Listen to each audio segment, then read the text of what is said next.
زن فرزندش را زنده به قبر گذاشت و دفن کرد. السلام علیکم تماشابینان عزیز.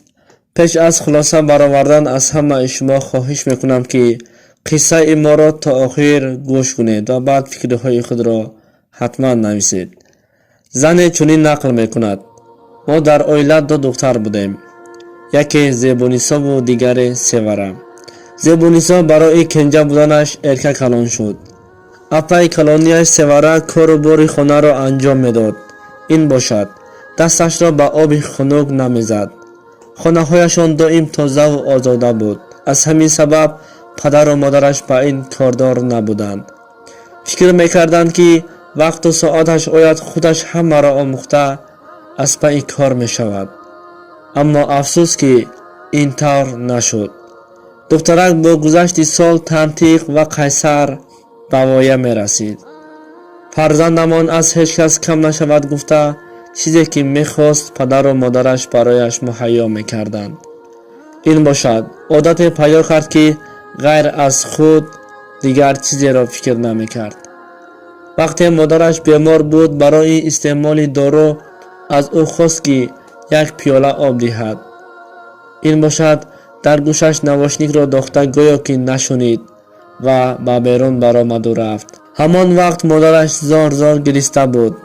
اپایش سیوره را توی کردند و با خرسندی به یک جوان دادند. با سبب چقان بودنش صاحب خانه و اعضای او عائله شد. زیبونیسا باشد از پشت حیات می دوید و حیاتش را با دست خودش برباد کرد. با یک جوان پسر ساز شد و اختیارش را به او سپارید و حیاتش را سوزاند. جوان باشد با مکر و فریب زیبونیسا را به دام خود افکند.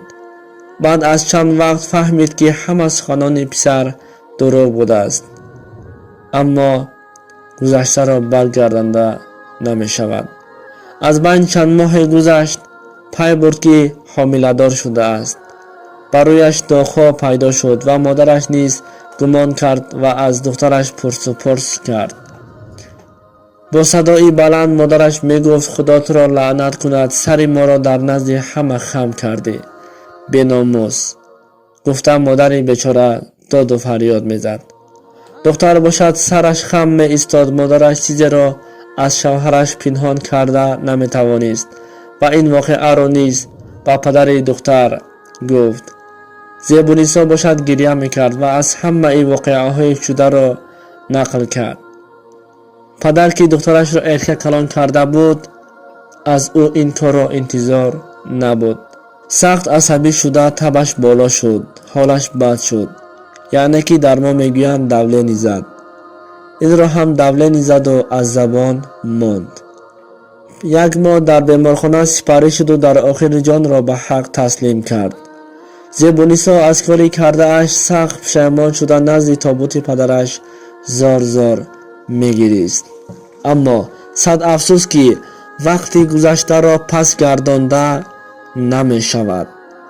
با گذشت روز کودکی در بطن مادر بوده به شکل می آمد، به وایه می رسید.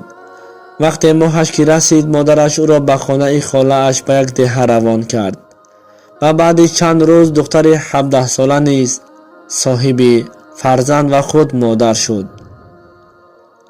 وقتی با طفلک می نگریست می گریست و راه می جست که از او خلاص شود تا زندگیش را گویا که چیزی نشده است ندیده است پیش برد.